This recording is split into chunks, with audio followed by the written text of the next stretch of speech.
r/showerthoughts. Entropy 2012 says, no one on Star Trek ever had to die permanently. And, if we as humans ever develop teleportation, it will mostly be used by the very rich to become functionally immortal. Unlucky Pomegranate 3 says, or alternatively, people are dying every time their molecules are torn apart in a transporter and it's just a clone of them that emerges from the other side. Niftajet says, that is what happens. There is one character in TNG who refuses to use a teleporter for this reason. Everyone just kind of compartmentalizes that fact, but the fact is that you're literally dying when you use a teleporter. Magic says, I think of it more like we turned from PCS into it cloud servers and accepted that we can be reinstantiated on demand. It does raise the question of why people don't just revert to backups when something bad happens, for instance. When Worf got crushed by falling containers in the cargo bay and became paralyzed. Attack-a-Nux says, the transporters are terrifying. They're effectively a suicide booth, and a clone of you steps out the other end. If there's some sort of power fluctuation or something goes wrong, whoops, no clone, or only part of a clone, or your clone is merged with someone else. Or maybe you end up with two Rikers running around. And no one bats an eye at any of this. It's insane. Like, there are 2 William T. Rikers in Starfleet thanks to a transporter accident and no one cares. Double 3327 says, clone is merged with someone else 2 Vix moment. Man, Voyager had some deep episodes, like it's canon that the Harry Kim that gets back to Earth at the end isn't the same one that left. There's been some truly terrifying episodes. Subreddit says, poor Harry, that guy died like once a season. Lol, I looked it up. He dies 4 times. Thetoni already exists says, altered carbon is the more interesting version of this premise. Erigarate says, every time I hear that name I get sad. The second season cold been so much better. r/showerthoughts. Mpoearth says, a penny saved is actually worth more than a penny earned after taxes. In my case, a penny saved is worth roughly 20% more than a penny earned. Edit, so by a penny saved I mean a penny you already have, which you can avoid spending. By after taxes, I mean when considering taxes. I'm not really talking about long-term savings accounts, I'm speaking more about in the moment. The matter of inflation equally affects both money you have in your pocket and money you are about to possibly earn. The idea is that, if you have the choice between either saving a penny, already income taxed, or earning a soon-to-be taxed penny, saving the penny is the better move. More practically, if you could choose between getting a $50 MO raise versus saving $50 MO on groceries, you're further ahead with the savings. There is no tax on money you can avoid spending. So, assuming a 20% tax rate for simplicity, and assuming you'd normally have a net worth of, say, $20,000, or whatever, at the end of the month. 1. Earning an extra $50, while keeping expenses constant $20,000 plus $50x 0.8 equals $20,040. 2. Saving an extra $50 on some expense, while keeping earnings constant $20,000 plus $50 equals $20,050. The point is that when there is an opportunity before you to save money on some expense, it's an opportunity to save 100% of that amount. And when you have an opportunity to earn some amount of money, assuming you claim it on taxes, it's only an opportunity to end up with some percentage of that amount. A2D2 says, I thought Ben Franklin actually said a penny saved is a penny got, not a penny earned. Given how careful he was with words, I'm sure he meant that. Smegmatha says, what about inflation? Marco Heimdall says, I mean, we are talking about a currency in the United States whose value is less than half the value of the metals that went into it. You might actually make more off of pennies melting them down to their constituent metals and recycling them. Egnard says, this assumes that the person is not in poverty and that they aren't being taxed at a rate of $0. Or that the earned penny is being declared as income. Roxatumblus says, people who are financially responsible understand this.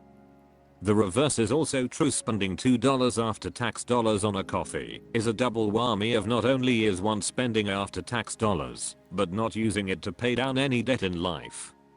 Those who put aside wealth get wealthier with little effort, but using a few brain cells. People who see a $2 coffee as nothing more than $2 will just never get the connection.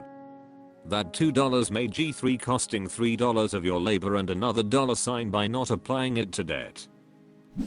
Tackus Guns and Jeeps says, they'll be taxing a penny saved before long because they're greedy pieces of shit. Electrical Hood 8834 says, welp, your math is wrong unless you print your own pennies.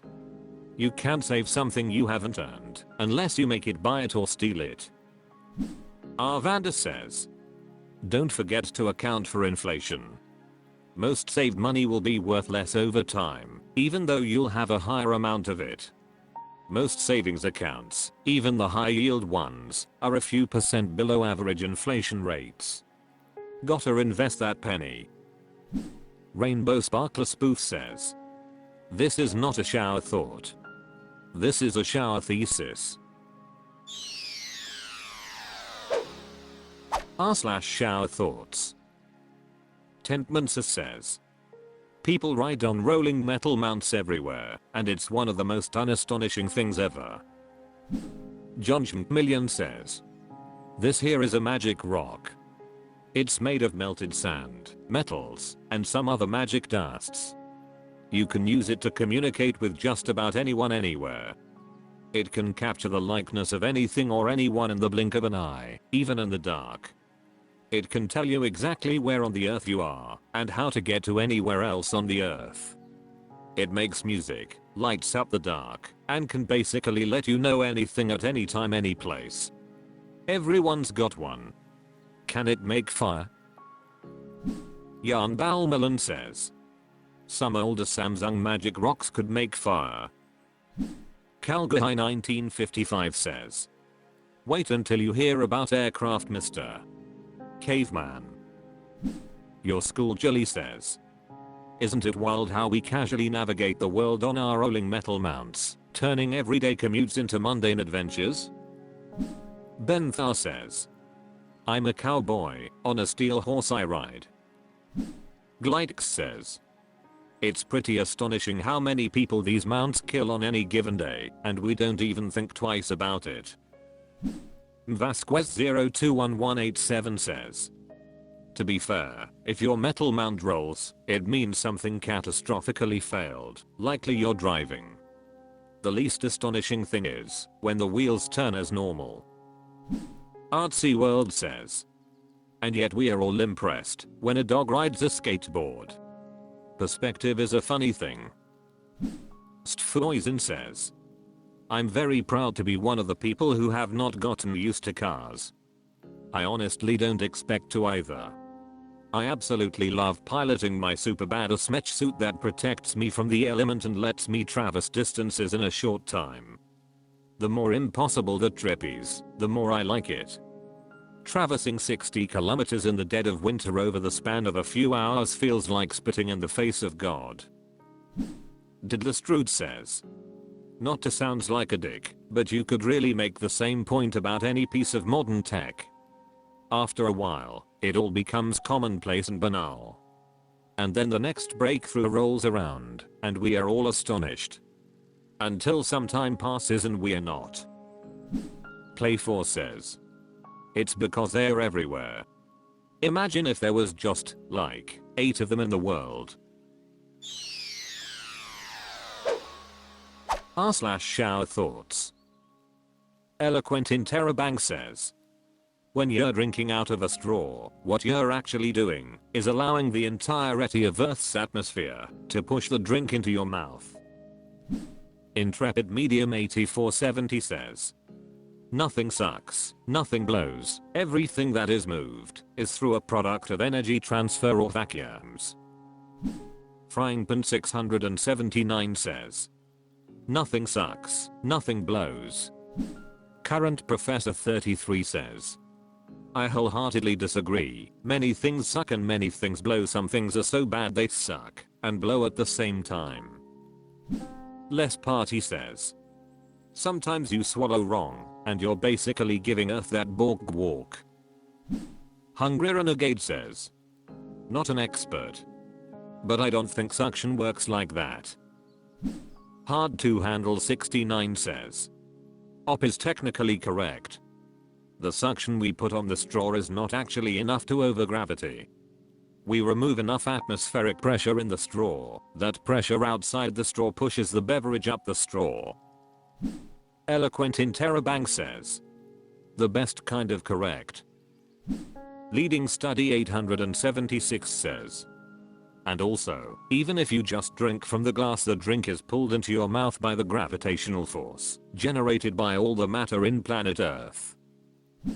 Angela Flight 2 says, it's the air pressure from the entirety of the atmosphere above your glass, not the entirety of all of Earth's atmosphere. Fancy Pear says, buy a girl a drink first, why don't ya? Zelausadil Hat 6843 says, you aren't allowing frick. You are sucking out some air which creates a low pressure area. Ryan Rudd says, what about those fancy bottles with straws and a lid with a little hole with some kind of silicone in it? I cringed a loaf says, bro been drinking the shampoo again. Alite 5 says, I think now you're just pushing it. Delalawis says, and during those moments, how connected do you feel with the rest of the world? Probably not much.